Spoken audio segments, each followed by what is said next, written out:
उपस्थितीमध्ये बैठक संपन्न झाली आणि या विषयाच्या संदर्भामध्ये काही सूचना,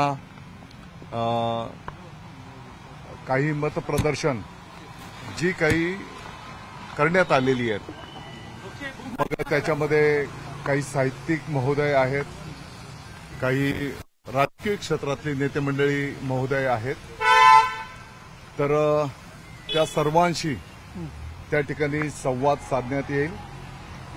हे धोरण ठरवत असताना आपल्या या महाराष्ट्राच्या राज्याच्या विद्यार्थ्यांचं हित भविष्याच्या दृष्टिकोनातून ज्या मुद्द्यांवर आधारित निर्धारित करण्यात आलेलं होतं त्याचं माहिती त्यांच्याकडे आम्ही नेऊन त्या ठिकाणी ठेवू आणि सर्व मांडणी त्यांच्यासमोर केली जाईल। त्यांचेही जे काही मतप्रदर्शन असेल, ज्या काही सूचना असतील, तर त्याही त्या ठिकाणी ऐकून घेतल्या जातील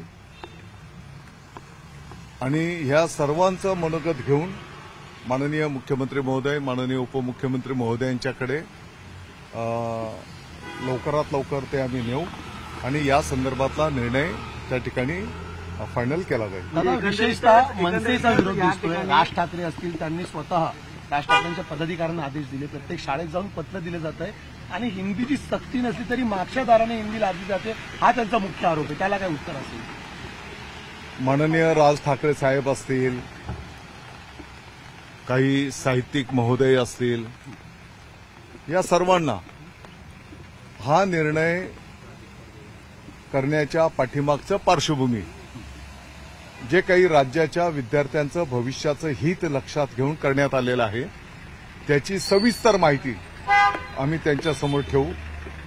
त्यांच्याही काही सूचना असतील त्या आम्ही ऐकून घेऊ आणि हे सर्व माननीय मुख्यमंत्री महोदय, माननीय उपमुख्यमंत्री महोदयांच्याकडे नेऊन त्याचा अंतिम निर्णय केला जाईल। अध्यक्ष राज ठाकरे असं म्हणतायत, जर गुजरातमध्ये हिंदी भाषा हा विषय नसेल पर्यायी स्वरूपात सुद्धा, तर महाराष्ट्रात का गरज भासते की हिंदी विषय घ्यावा लागतो? महाराष्ट्राच्या पासून संपूर्ण देशाची, वेगवेगळ्या राज्यांची जी काही वस्तुस्थिती माहिती आहे त्या चर्चेमध्ये ती पण आम्ही समोर ठेवू। या कोणत्याच गोष्टी काही गोपनीय नाही आहेत, जी काही वस्तुस्थिती आहे ती समोर ठेवू आणि शेवटी आपल्या देशाचं जी काही शैक्षणिक भविष्याची कार्यपद्धती राहणार आहे त्या पद्धतीमध्ये आपले राज्याचे विद्यार्थी गुणांमध्ये पाठीमागे राहू नयेत, या भावनेतून अभ्यासपूर्ण हा निर्णय त्या ठिकाणी करण्यात आलेला आहे। मला वाटतं की राष्ट्रीय शैक्षणिक धोरण त्याचाच हा एक भाग म्हणून आणि पाठीमागच्याही काळामध्ये कशा पद्धतीने आपल्या राज्याने वेळोवेळी या संदर्भातले निर्णय केलेले आहेत याची सविस्तर माहिती आम्ही, जसं मी सांगितलं की माननीय राज ठाकरे साहेब असतील, साहित्यिक महोदय असतील, या सर्वांच्याकडे आम्ही हे ठेवू आणि आपल्या माध्यमातून, पत्रकार महोदयांच्या माध्यमात तुमच्या पण समोर आम्ही ती ठेवू। निर्णयात बदल होणार आहे का आता यापुढे आजच्या बैठकीनंतर? बघा आता याच्या पाठीमागचं वस्तुस्थिती आम्ही समोर ठेवू।